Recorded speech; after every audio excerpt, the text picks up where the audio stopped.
there's a story I haven't told many people. It begins not in a hospital room or a doctor's office, but at a dinner table.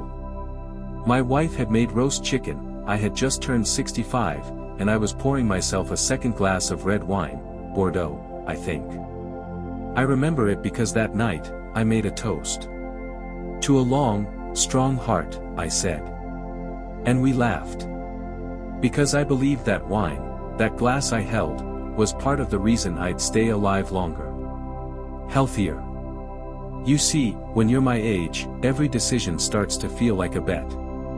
A wager between what you hope will help and what might harm. And red wine. That was a bet I thought I had already won. They all said it was good for the heart. The news. The doctors on TV. Even old Tom at the barber shop. 1 glass a day keeps the stroke away. I repeated it like gospel. Resveratrol, they said. It's natural. It's in the skin of grapes. French people drink wine, eat fat, and don't die of heart disease. You know why? It's the wine. That story, the French paradox, became my Bible. And so, every night, I poured 1 glass. Then another. Sometimes 2, sometimes 3. I never got drunk. No slurring. Just a warm buzz, a peaceful hum in the chest. And I told myself, Harold, you're helping your heart. But then came the morning James died. James, my best friend since college. A retired high school principal. The kind of man who wore ironed shirts to mow the lawn. He'd been doing the same thing I was doing, a glass or 2 of wine every night. Sometimes more. No one saw it coming. No high blood pressure. No history of heart attacks. Fit, sharp, funny. His wife found him in the living room, peaceful, glass half full, TV still on. Dead. That moment broke something in me. Because it wasn't just the grief, it was the fear. What if I'd been lied to? What if this advice, this so-called elderly wisdom, had been a slow knife wrapped in a velvet ribbon? What if the very thing we believed was saving our hearts was silently weakening them instead? I dug into the science. I called an old friend, a retired cardiologist from the VA. What he told me chilled me. Harold, he said. Resveratrol is real, but the dose that helps you, it's not in your glass. You'd need to drink 100 bottles to reach what the lab mice got. 100 bottles. And even worse. After age 60, our liver processes alcohol more slowly, our blood vessels stiffen, and alcohol spikes blood pressure more aggressively than in youth. That glass for the heart. For many of us, it's more like a slow fuse. So why does no one talk about this? Why are we still repeating, a glass of wine a day is good, like it's scripture, when science says otherwise? In this video, I'm going to break down the truth. Not scare tactics. Not propaganda. Just facts. The real story behind red wine and heart health. The misleading headlines, the twisted research, the difference between resveratrol in grapes versus wine, and what I've learned from nearly losing my own life to a myth. And at the end, I'll give you something that could save you, a simple PDF I created after James passed. A tracker to measure your alcohol intake, understand your blood pressure changes, and finally, make peace between pleasure and health. My name is Harold Bennett. I'm 76. I've outlived 2 heart scares. And this might be the most important story I've ever told. Let's begin. I used to think I was doing everything right. I walked every morning, didn't smoke, and kept my weight in check. And that glass or 2 of red wine each night. I thought it was part of my balanced routine. Something wise. Something earned. I even repeated it to others. French people drink wine and live longer. It's the antioxidants. But no one ever told me what else those French people were doing. Until my doctor gave me a hard truth. His name was Dr. Alan Morse. Retired now, but back then, he ran the cardiac wellness program at the VA. After James passed, I went in for a routine checkup. Told him what happened. He looked at me with the kind of silence that makes your spine cold. "Harold," he said, "do you think wine is medicine?" I shrugged. "Not medicine.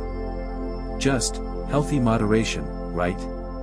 He opened a folder, flipped through a few pages, and handed me a printout. It was a study from the American Heart Association in 2022. I'll never forget the headline. Resveratrol benefits in red wine exist, but not at the levels found in one glass. The truth hit me like a brick. To get the same benefits that lab animals showed with resveratrol, I'd have to drink 100 glasses of wine.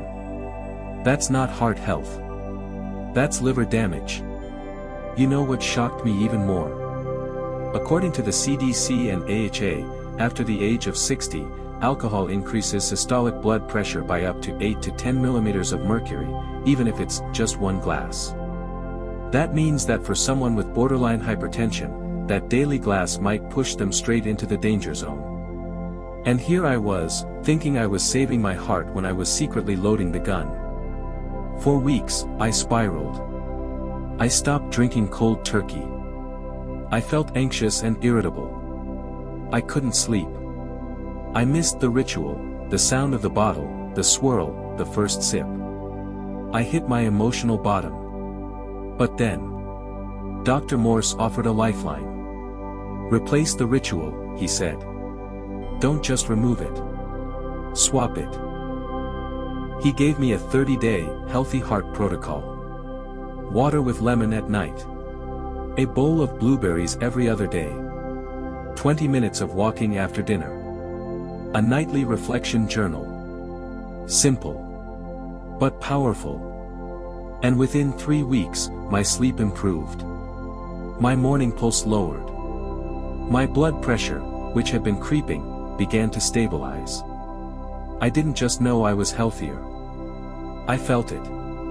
That's when I decided to track it. I created a PDF log, what I ate, what I drank, my moods, and my pressure. That little tracker changed everything. Now, I wasn't just guessing anymore. I was measuring. I was observing. I was healing with purpose. And that's what I want to share with you today. Not rules. Not guilt. But awareness. And a choice. Because maybe, just maybe, the truth you learn today will save a tomorrow you never saw coming. There's something I never told James. The week before he passed, he called me. Said he'd been feeling dizzy. He woke up with a pounding in his chest. "It's probably just stress," he laughed. "Retirement's not as relaxing as they say." I didn't say what I should have done. I didn't tell him that my doctor warned me that red wine might be silently raising our blood pressure. That it wasn't just a glass. That I had been feeling the same way.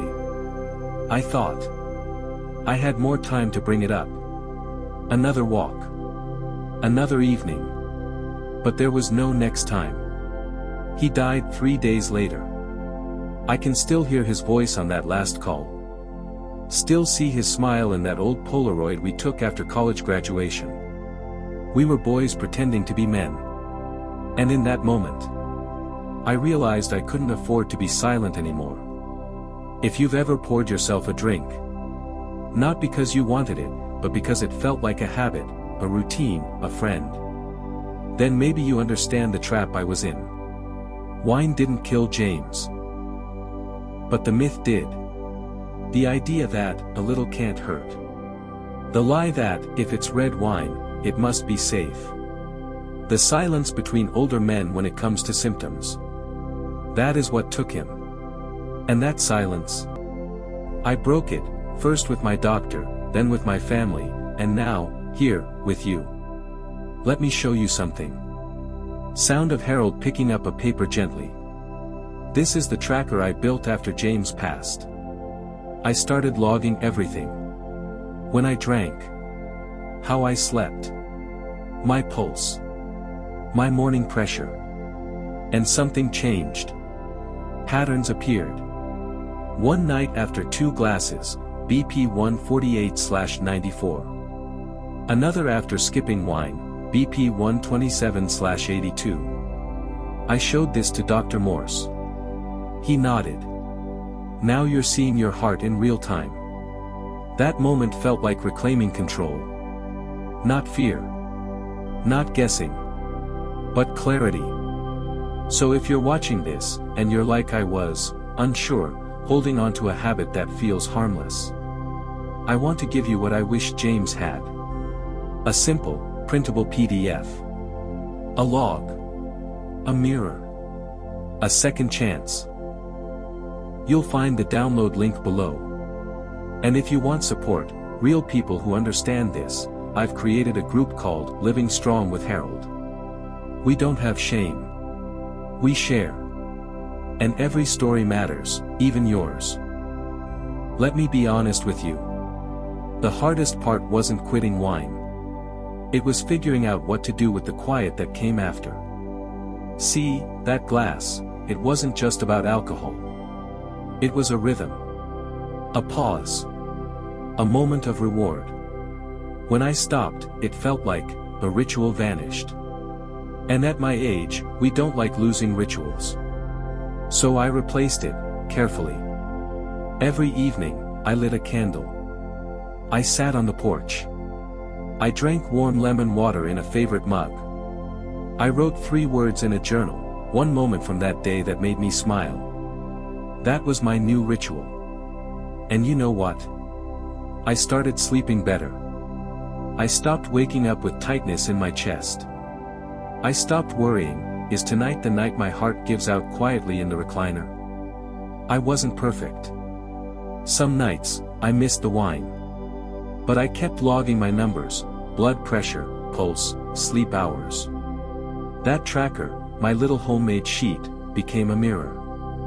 Not to judge me, but to reflect me. Then I shared it. First, with a friend from church. Then, a few old buddies from the VFW hall. They started using it. Their wives joined in. One man said, I haven't seen my systolic this low since '93. That's when I knew this wasn't just about me. That's when we created Living Strong with Harold, a quiet corner of the internet for people like us. Retired, thoughtful. A little scared. But still hopeful. And ready to start again, better.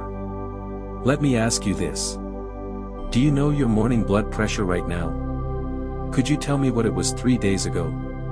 If not, don't worry. Most of us can't. But that number. It's not just data. It's a whisper from your heart. And maybe, the most honest one you'll hear all day. So here's what I want for you. Download the PDF tracker below.